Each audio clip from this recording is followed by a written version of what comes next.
So hi, నేను మీ riding best Guna. So ఈరోజు నేను మహాకుంభమేళకి స్టార్ట్ అయిపోతున్నా. So let's go. So good morning all, నేను ఆన్ ది వేలో ఉన్నాను ప్రయాగ్కి.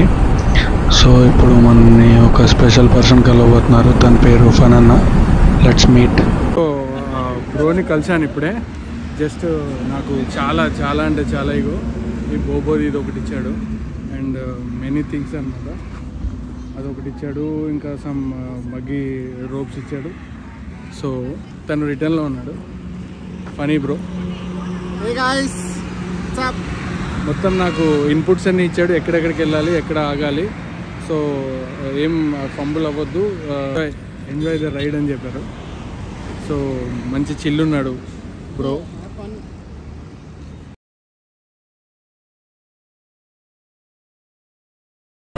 ఇంతక్కడ ఫోటోలు ఇద్దరు కనిపిస్తున్నారు కదా, వాళ్ళు కూడా ప్రయాగ్ వెళ్తున్నారంట. సో నాతో పాటు జాయిన్ అవుతా అన్నారు. ఓకే లెట్స్ గో అని చెప్పాను నేను.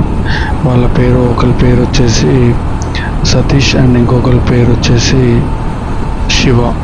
వీళ్ళు కూడా కుంభమేళ వస్తున్నారు. బ్రేక్ఫాస్ట్ కాగాము, బ్రేక్ఫాస్ట్ అయిపోయింది. ఇంకా టీ తాగి మూవ్ అవుతాం. ఆల్మోస్ట్ ఒక 260 కిలోమీటర్స్ వచ్చేసాం. నెక్స్ట్ నాగ్పూర్లో వెళ్తాం లంచ్కి. So till stay tune.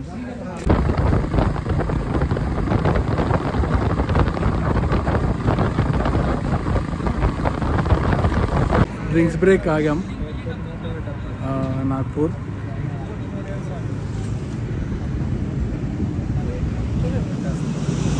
ఇంకొక నాగ్పూర్ దాటిన తర్వాత ఘాట్ ఉంటుంది, ఘాట్ 6 వరకు దాటేస్తాం.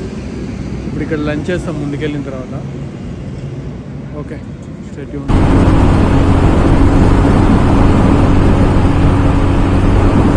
నిన్న రాత్రి కనిపించారు వీళ్ళు. సో నాగ్పూర్ దాటేసాం, నాగ్పూర్ అవుటర్ దాటేసాం. సో ఇప్పుడు లంచ్ కోసం ఆగామన్నమాట.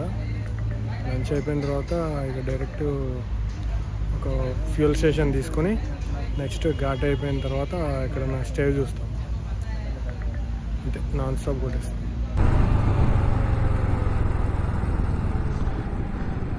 మా వాళ్ళు పెట్రోల్ కట్టించుకుంటున్నారు. పెట్రోల్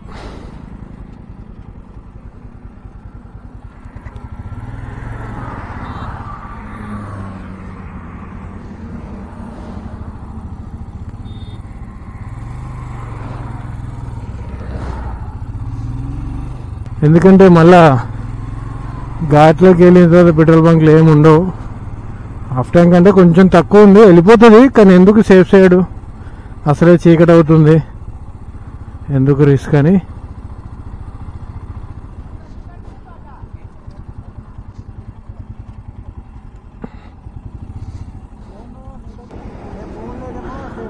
లేదు. ఫోన్ ఉంది, ఇంకో ఫోన్ ఉంది నా దగ్గర.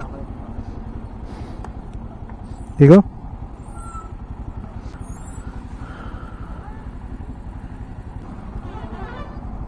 ఇలాగ ఇచ్చేద్దాం.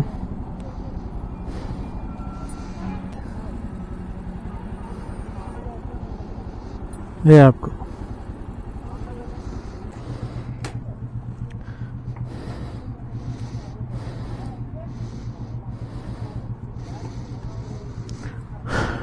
भाई इधर मारो ना भाई.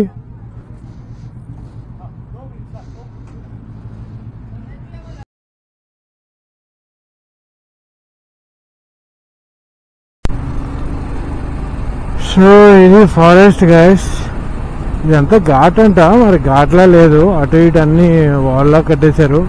అంటే ఎక్కువ యానిమల్స్ అటు ఇటు తిరుగుతాయనేమో, జంతువులు అటు ఇటు తిరుగుతాయనేమో. క్రౌడ్స్ అయితే చాలా క్రౌడ్స్ ఉన్నాయి.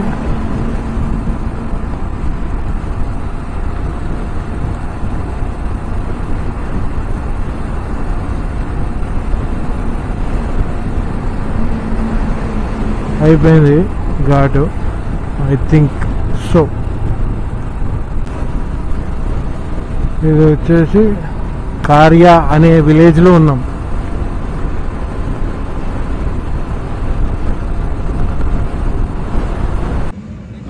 జబల్పూర్ ఇంకా ఒక 100 కిలోమీటర్స్ ఉంది. ఇక్కడ ఆగాము, ఇక్కడ ఆగి టిఫిన్ చేసాము. టిఫిన్ అయితే బాగుంది, సూపర్ ఉంది. అండ్ ఇంకా బయలుదేరుతున్నాము. మోస్ట్లీ ఎంతవరకు వెళ్తామో తెలీదు, అలసిపోయే వరకు పోతాం, పోయి ఎక్కడైనా క్యాంప్ వేసుకుంటాం. హాయ్, ఇప్పుడు నేను ఒక ప్యాలెస్లో ఉన్నాను. ప్యాలెస్ మీకు చూపిస్తాను.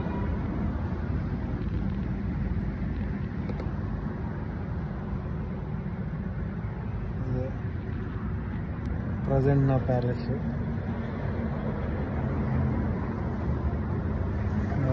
ఎప్పుడు అనుకోలేదు ఇట్లా టెంట్లో పడుకుంటానని.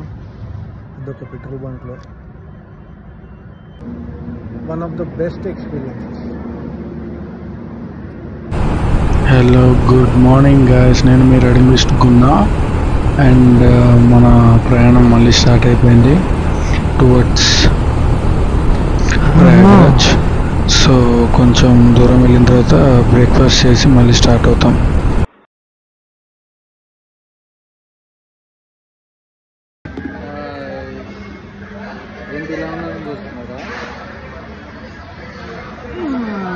ఇప్పుడే ఆగాము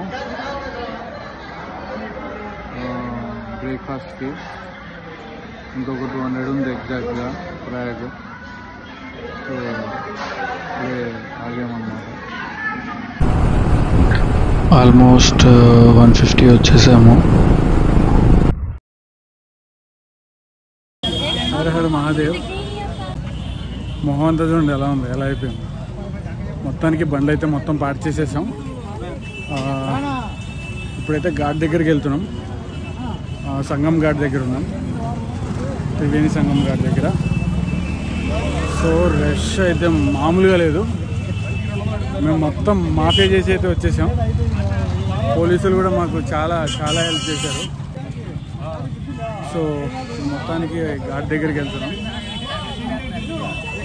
అయితే ఘాట్ అయితే నెక్స్ట్ లెవెల్, మామూలుగా లేదు అసలు, ఒక రేంజ్లో ఉంది. బాహుబలి సినిమా 10 సార్లు చూస్తే ఎలా ఉంటుందో అలా ఉంటుంది. Next level.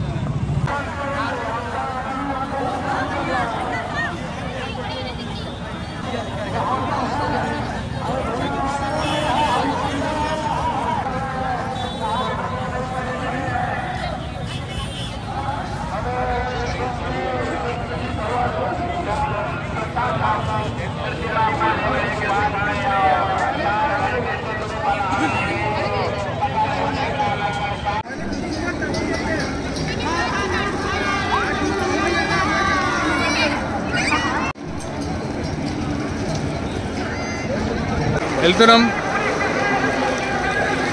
ఇదిగోండి మూవ్. అసలు విషయం మర్చిపోయింది. ఇంకా నయ్యం బాబు, నీ కంగారులో కంగారు. పోయేది 16,000. ఓం నమ శివాయ. హర హర మహాదేవ్, శంభో శంకర. ఓ చాలా చల్లగా ఉన్నాయి.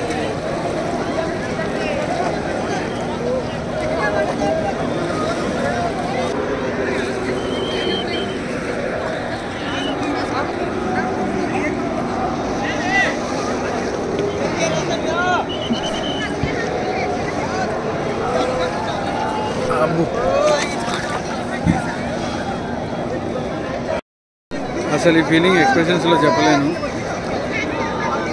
So unbelievable. 1150 కిలోమీటర్లు ట్రావెల్ చేసి వచ్చి దానికంటే కష్టమైన ట్రాఫిక్లో నడిచే జనాల్లో బండి నడుపుకుంటూ వచ్చి చాలా పవిత్రంగా ఫీల్ అవుతున్నాను అన్నమాట. Lucky to have here on at Mahakumbh. గంగలో మునిగితే ఎంతైతే పుణ్యమో దానికి 100 రెట్లు పుణ్యం అన్నమాట ఈ త్రివేణి సంగమంలో మునగడం. Bless to have here at the moment.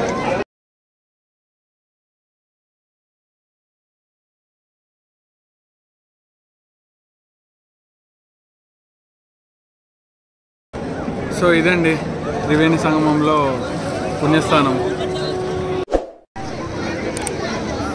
Please do subscribe, follow, like and మర్చిపోకుండా కమెంట్. మర్చిపో.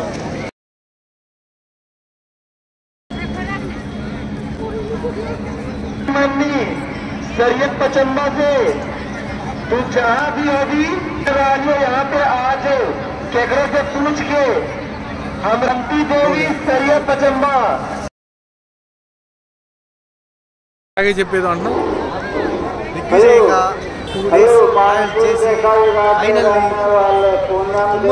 కుంభమేళాలో స్నానం చేసి హ్యాపీగా అయ్యాం. ఈ టైంలో ఇక్కడ ఉండడం నేను చేసుకున్న అదృష్టమే. 144 సంవత్సరాలకు ఒకసారి వచ్చి ఈ మహాకుంభమేళకి రావడం, ఈ టైంలో ఇక్కడ ఉండడం నాకు చాలా సంతోషంగా ఉంది.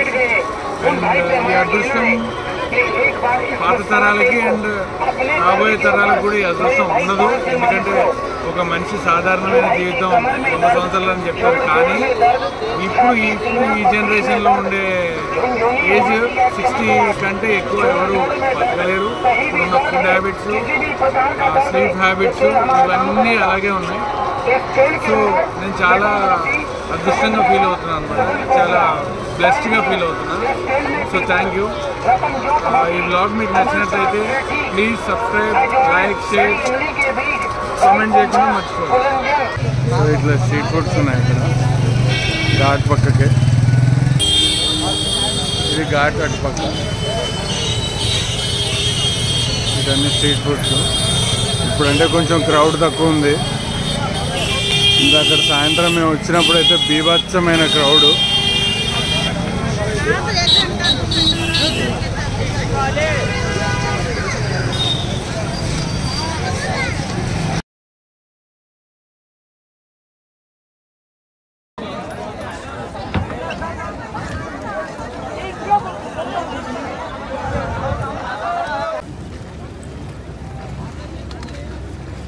ఓ శంకర. సో ఇప్పుడే త్రివేణి సంగమంకి వెళ్తున్నాం బోట్లో. దీన్ని బోట్ అనాలో లేకపోతే తెప్పనాలో లేకపోతే ఇంకేమంటారు, ఓడనాలో ఏం అర్థం కావట్లేదు. పెద్దగా లేదు, చిన్నగా లేదు, మాదిరిగా ఉంది.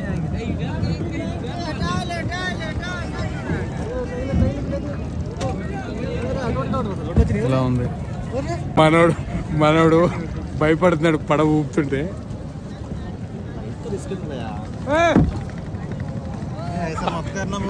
ఓ అంటాడు.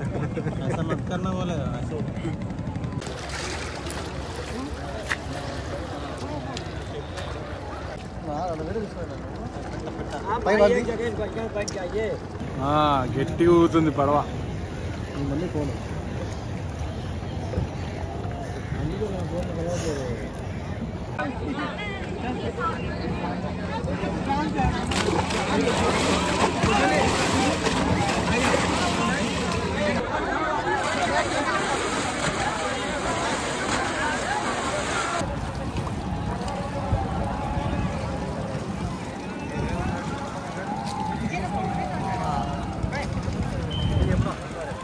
సో ఇదండి మహాకుంభ.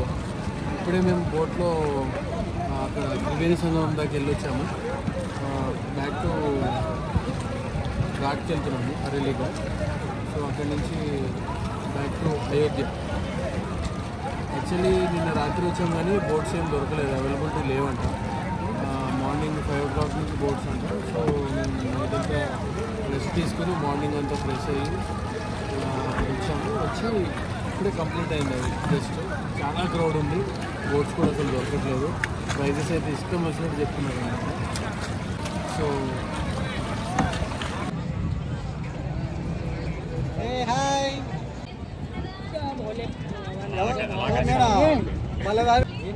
ముద్దు పెడతాయండి ఒక్కిస్తాను ఉదక్పడాలి మీదకి. సో ఇదండి ప్రయాగరాజ్లో అంతా పూర్తి చేసుకున్నాం. గంగాస్నానాలు అన్నీ, ఘాట్కి వెళ్ళాం, అన్నీ అయిపోయినాయి. సో ఇప్పుడు ఇక్కడ నుంచి డైరెక్ట్గా వారణాసి, అయోధ్య వెళ్తున్నాం. అయోధ్య నుంచి తర్వాత కాశీకి. సో ఇక్కడ నుంచి స్టార్ట్ అయిపోతుంది. బాయ్.